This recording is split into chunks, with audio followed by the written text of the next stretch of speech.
So I teach a field techniques and environmental science course, which is designed to give students a really rich experience using professional grade field equipment, literally get their feet wet, their hands wet in the water, get to experience what an environmental scientist experiences, the places they go, the techniques they use.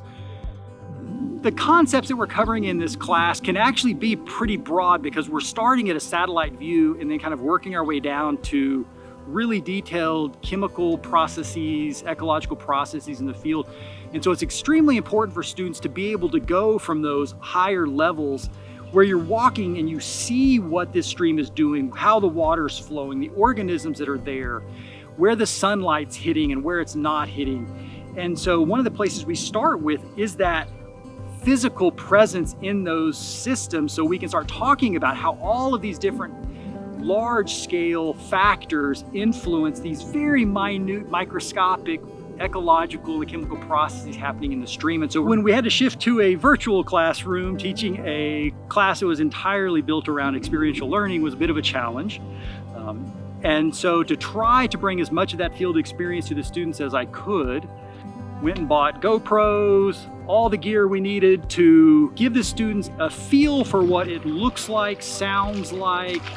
kind of the experience is like when we're down in the creek, in the river, on the lake, in the boat.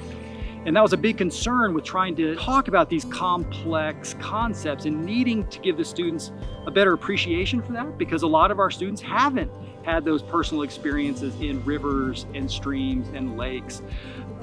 And so felt like we needed to get the students into those environments, even though we couldn't physically all get to those environments. And so led us to try some new ways of engaging the students and bringing them virtually into those ecosystems. As I've been both recording myself, doing some lectures that way in the field, demonstrating some of the techniques that we use, some of the tools that we use, trying to use that time and the recording so that it gives the students an opportunity to go back through those over and over if they need to better understand some of the details that we cover.